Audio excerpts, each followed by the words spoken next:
Hello guys, మరో mini వ్లాగ్తో మేము ముందుకు వచ్చాను. ఈరోజు చేసేది ఏంటంటే వడ చేస్తున్నాను. వడ కోసం ముందు రోజే నేను మినపప్పు అండ్ 2 టేబుల్ స్పూన్స్ రైస్ కూడా నానబెట్టాను. సో దానివల్ల ఏంటంటే కొంచెం క్రిస్పీగా వస్తుంది. చూసారండి, నా దగ్గర 2 కలర్స్ ఆఫ్ బ్యాటర్ ఉంది. వడ బ్యాటర్ అది వచ్చేసి ఇందులో పండుమిర్చి అండ్ కరివేపాకు వేసి మిక్సీ చేశాను. ఇందులో వచ్చేసి వైట్ దానిలో వచ్చేసి ఇంకేం లేదు. అవి రెండు మొత్తం కలపాలి. అందులో కొంచెం జీలకర్ర వేయాలి అండ్ చిన్న చిన్నగా కట్ చేసిన ఆనియన్స్ కూడా వేసుకుంటే బాగుంటుంది. అండ్ పించ్ ఆఫ్ సోడా కూడా వేసుకోవచ్చు పెద్దవాళ్ళు ఉన్న ఇంట్లో. బట్ మా ఇంట్లో చిన్న బాబు ఉన్నాడు కాబట్టి నేను సోడా యాడ్ చేయను. ఆ తర్వాత మొత్తం ఒకటే పొజిషన్లో ఇలా తిప్పుతూ ఉండాలి. దానివల్ల ఏంటంటే మనకి మొత్తం బ్యాటరీ మొత్తం ఎలాంటి ఉండలు లేకుండా కలిసిపోతుంది. ఆ తర్వాత మన బ్యాటరీ మొత్తం నాకెందుకు ఆ రోజు కొంచెం లూజ్గా అనిపించింది బ్యాటరీ మొత్తం. అందు గురించి అని మైదా పిండి యాడ్ చేశాను. కావాలంటే మీకు బియ్యం పిండి అవైలబుల్లో ఉంటే అది కూడా కలుపుకోవచ్చు. ఆ తర్వాత చిన్న చిన్నగా కట్ చేసిన ఆనియన్స్ అండ్ కరివేపాకు మైదా పిండి యాడ్ చేసి నేను ఇలా చేస్తున్నాను. నాకు ఎక్కువ హ్యాండ్తో వడ వేయడం రాదండి. సో నేను పెళ్ళి తర్వాత నేర్చుకున్నాను ఇది కూడా. సో ఏంటంటే నేను స్టెయినర్ యూజ్ చేస్తాను.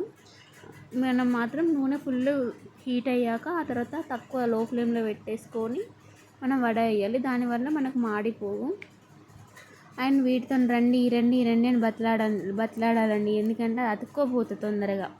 సో అందు గురించి అనేసి మనం లో ఫ్లేమ్లో పెట్టుకుంటే ఎలాంటి ప్రాబ్లం ఉండదు. ఇలా స్టెయినర్ మీద వేస్తే ఏంటంటే మనకు వడ అనేది నీట్గా వస్తుంది. నేను డిఫరెన్స్ చూపిస్తాను చూడండి. ఇవి చేతితో వేసినవి, మీకు నెక్స్ట్ స్టెయినర్తో వేసినవి కూడా చూపిస్తాను చూడండి. మనకు వడ మంచిగా లోపల కాలాలి అంటే మనకు మీడియం ఫ్లేమ్లో పెట్టుకొని కాల్స్తే మనకు నీట్గా వస్తుంది. చూసారండి, అలా స్టెయినర్ పైన వాటర్ యాడ్ చేసి ఆ తర్వాత పిండి పెట్టేసి చిన్న హోల్ పెట్టేసి దాన్ని నీట్గా ప్రెస్ చేయడమే, దానివల్ల నీట్గా వస్తుంది. ఆ తర్వాత నూనెలో వదిలేస్తే మంచిగా కాలడం కూడా నీట్గా కాలుతుందండి. లేకపోతే మన హ్యాండ్తో వేసామనుకోండి అది మనకి కరెక్ట్ షేప్ రాకుండా నీట్గా ఉండదు. సో అందు గురించి అని స్టెయినర్ యూజ్ చేస్తాను. ఇది స్టెయినర్ పైన వేసిన వడ చూడండి ఎంత నీట్గా వచ్చిందో. అదే నేను హ్యాండ్తో వేసినవి చూడండి, మొత్తం అన్ని అమీబాలే ఉన్నవి. చూసారా అండి, మా ఆయన తింటూ అమీబాలు ఇవన్నీ ఎక్కడి నుండి తీసుకొచ్చావని కూడా అన్నారు.